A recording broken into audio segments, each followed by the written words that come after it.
Engraving Parker on sterling silver pendants using the XTool F1 Ultra.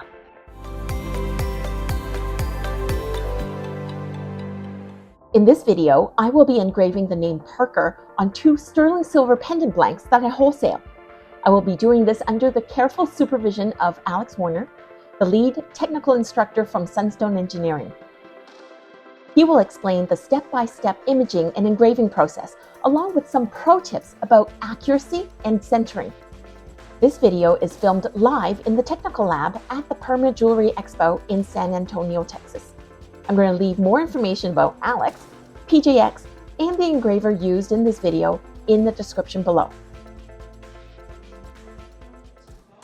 We're going to put, I don't know if we are able to put 2. Yeah, we can put 2. Excellent. So to answer your question even more so, the engraving space on this is actually 6 inches by 6 inches. So we can put as many fit within that range. Excellent. That is really good to know because that's a great deal of space. Mm-hmm. Okay, so I've got those there. And then what are we going to be selecting at the top there's a ruler next with an A. Ruler so just below with that, an A. we're going to select that. And what that's going to do is it's going to...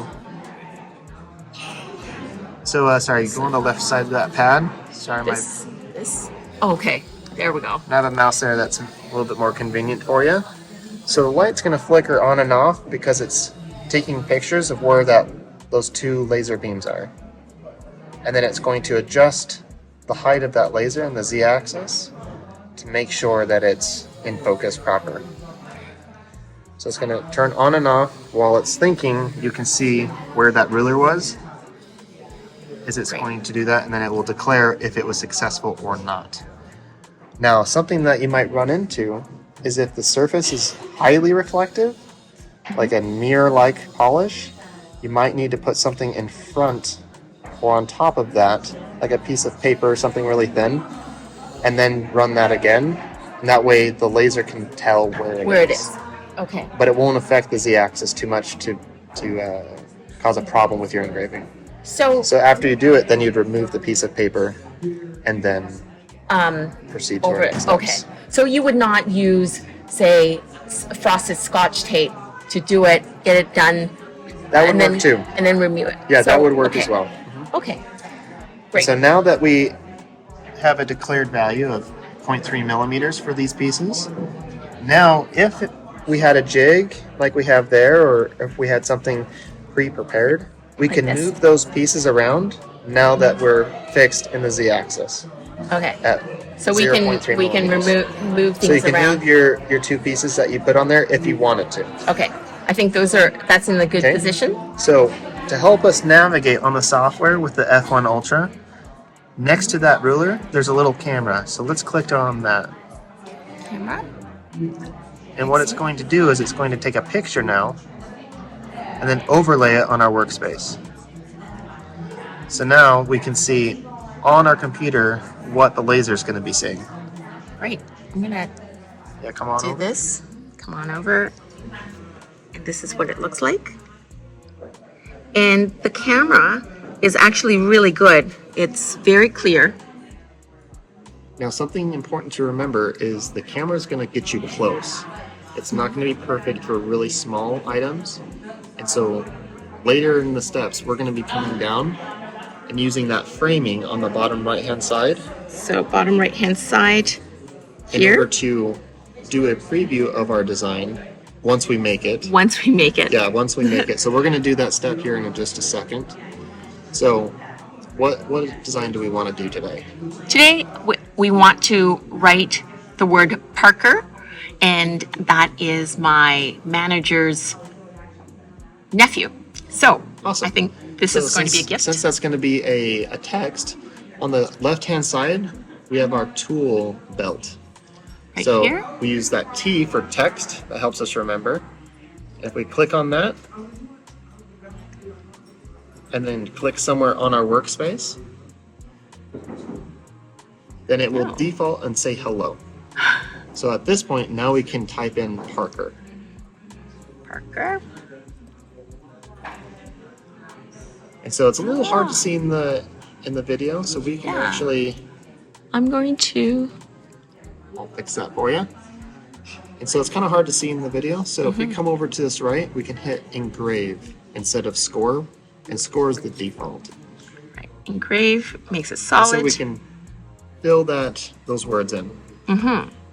Another thing that I would like to mention that's been helpful for us, if we right click on Parker,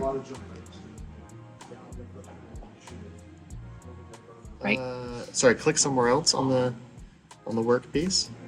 That way we're not changing the word. Now we can right click on Parker. And it gives us a lot more options here. So down below, we can see those colors. So we can actually change the color that's represented in our software so that we can see it a lot better. Okay, so I actually like or black or whatever. I like purple. Okay. So that's a little bit more contrasting. And then is this also a good time to do the fonts? Yeah, so let's choose our fonts. So right now it defaults to Lado or Lado. Yeah, and... Maybe not bloody, right?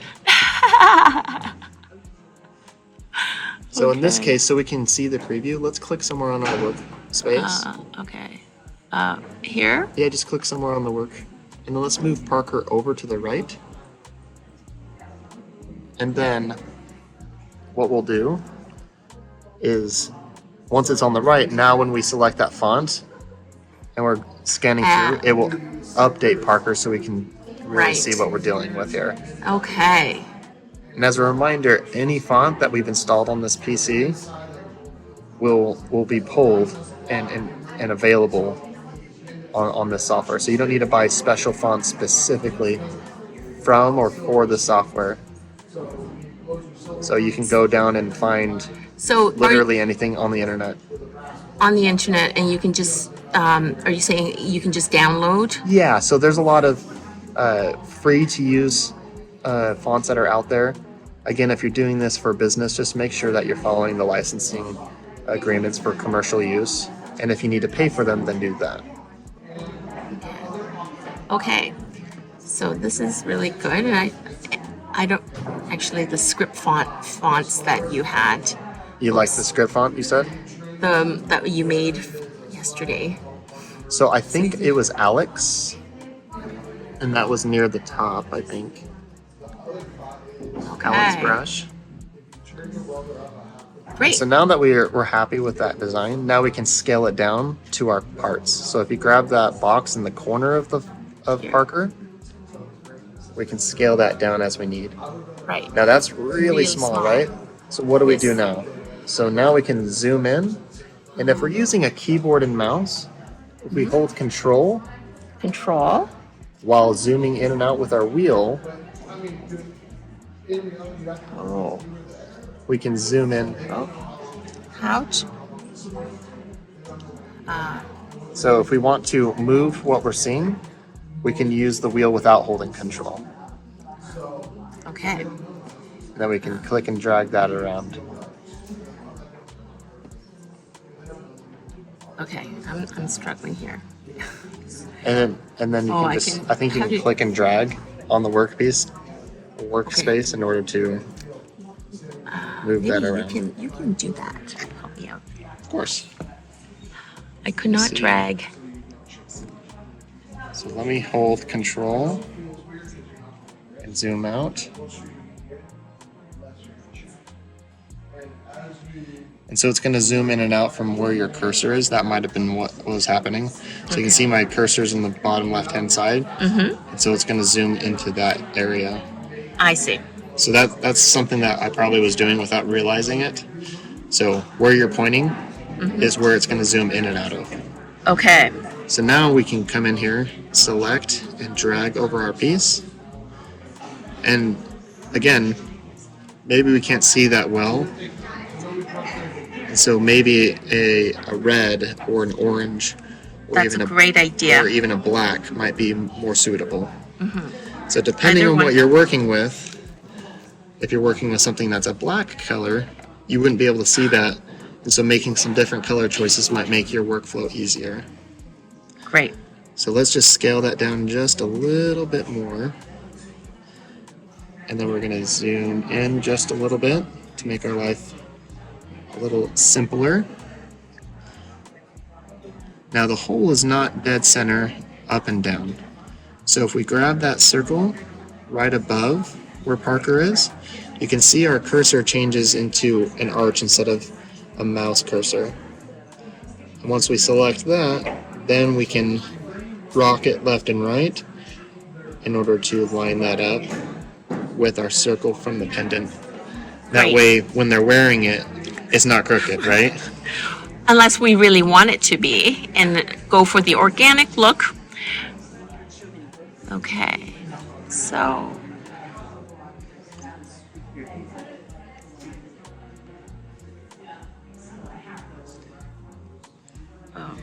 and if you want, because you need to make really small movements, you can select, and let's come back down to our keyboard.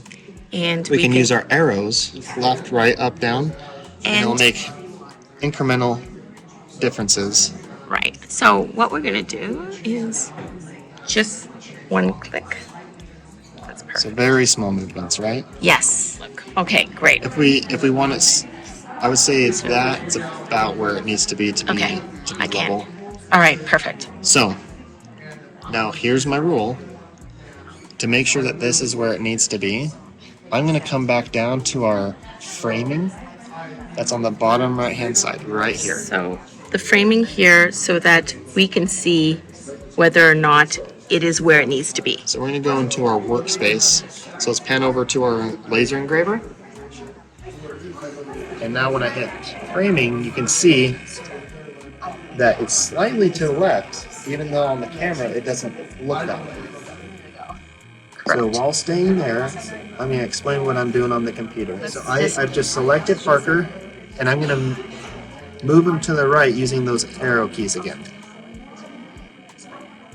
And it will update when I make those movements. And it's pretty imperceptible from where we are right now, but I have moved it. And now it's centered instead of being off to the left. So I'm feeling good, but let's come over to the software so we can see what's happened.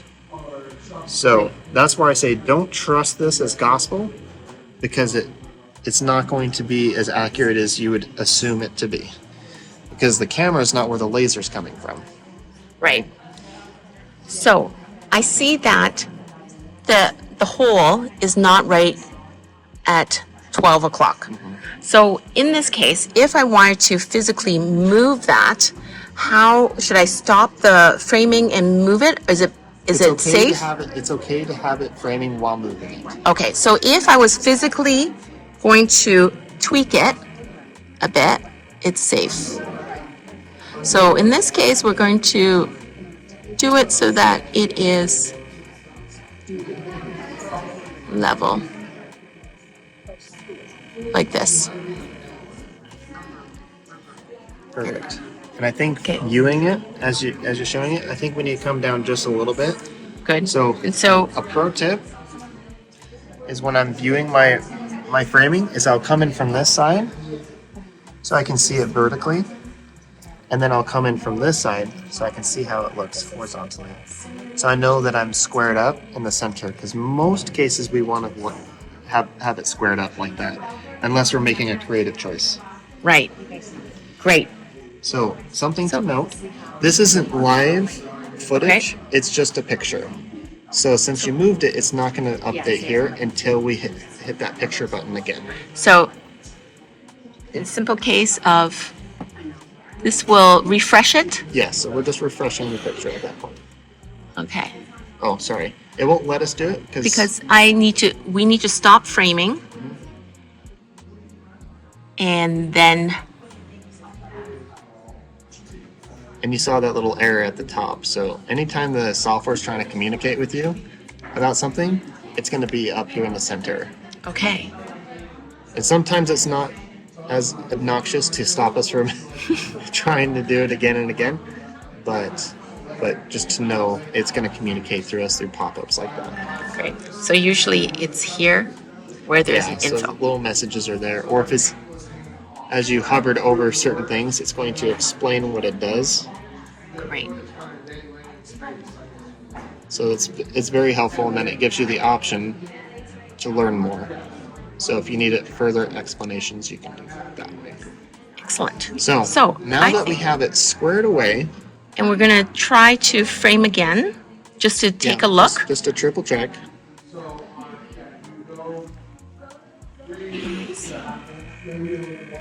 So that's the pro tip.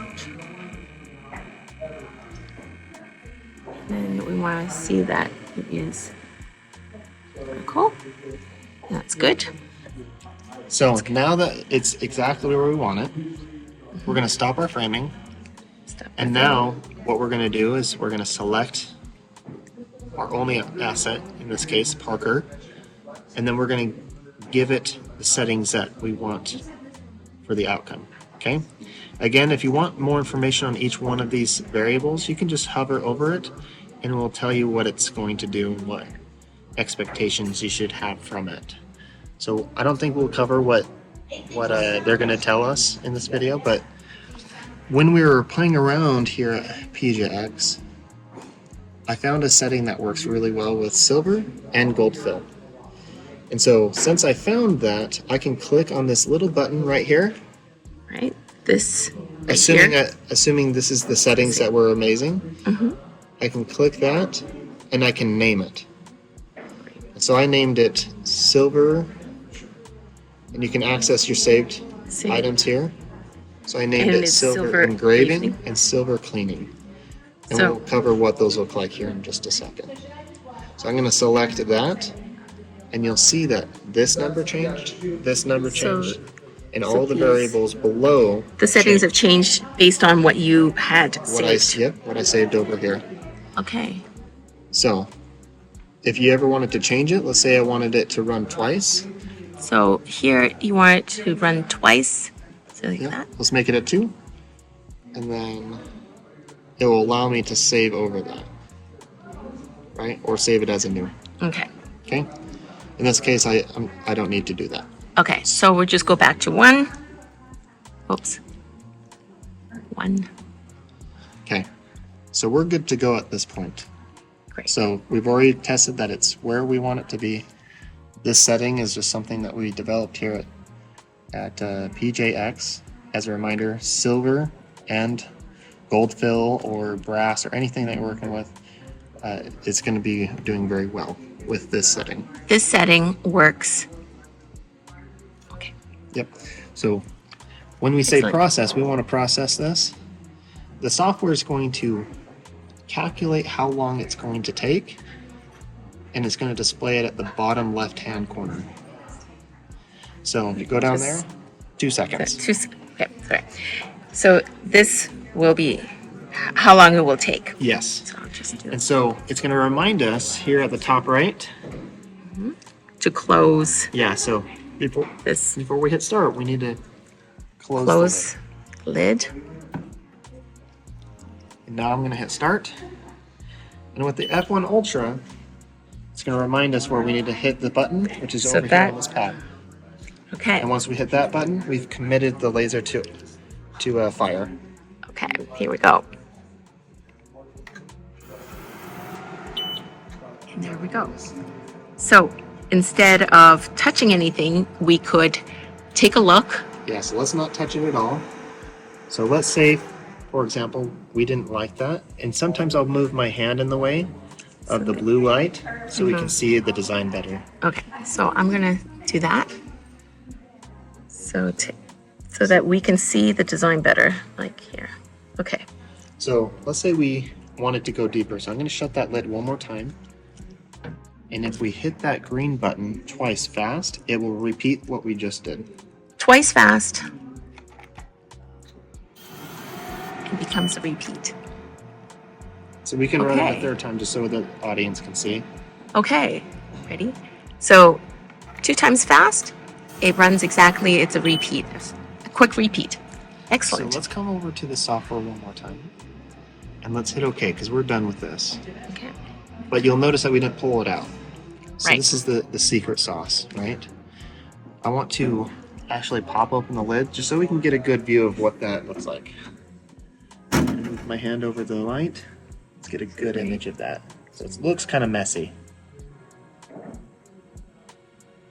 So Yes, it let's does. shut that lid one more time. And then we're going to do our cleaning pass. So I'm going to select Parker one more time. And then I'm going to, I just memorized the setting, but I've dropped it down to 30. If I can move it just a little bit. So that's the same as me selecting it up there. This is just faster for me. Yes. So we don't need to move it. We don't need to do anything else. We're just going to process one more time. It's going to do the same calculation. And then we're going to hit start. And if you wouldn't mind doing the honors. Okay, so we're going to clean it.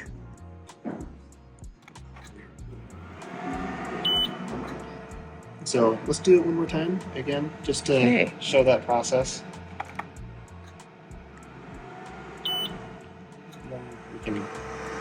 And now it is so clean. I'm going to cover that up. So that finished product is just superior. So that's where the cleaning pass can really help you out. Makes that jewelry pop.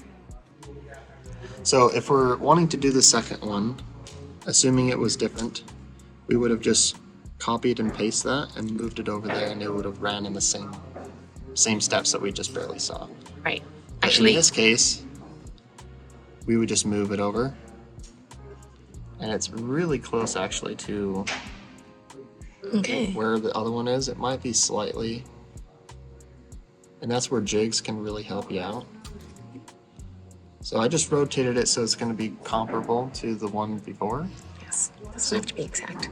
So let's lift the lid and let's just double check that. Let's see. With the framing.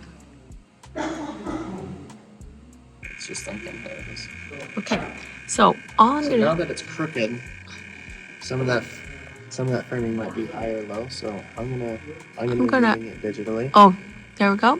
Sorry.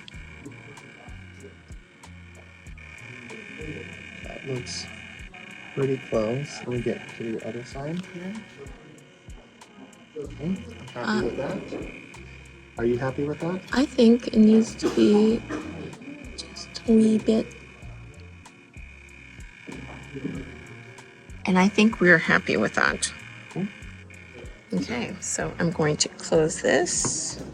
So I've selected the silver engraving presetting that we were talking about earlier. Mm-hmm. So let me click on that so you can just see the familiar. And that's a setting. Mm-hmm. And then what we're going to do is to press process. Mm-hmm. Okay. So anytime we hit process, it's going to do this calculation, even if you just barely did it. And then it'll take two. And it'll give us the option to hit start. Start. And then I do it here. Like this. And that's all it was. Okay, and what I'm going to do just to make it the same is to do the same amount, correct? Mm-hmm. Okay. So double tap it. And I believe we did three times. Great. Okay. So now we can hit OK. And what I'm going to do is I'm going to select the cleaning pass. 30. Yeah, which is that 30. Okay. And then we're going to do OK, start, and then followed by this. Yeah, and it will beep when it's been sent. Every time. Okay. And then we did it twice total. Yeah. Perfect. And if you wanted to do all that in one go, you would just tell it to do that many passes. Okay. So we were in that setting. Right. Let's come over to the software just to show it. Let's say I wanted to do it twice. I would just tell it to do it twice. Twice. Or three times respectively. Exactly. Right? Yes, based on what we've done with the other one. Exactly right. Excellent. So we're going to take a look at this. And we're going to do...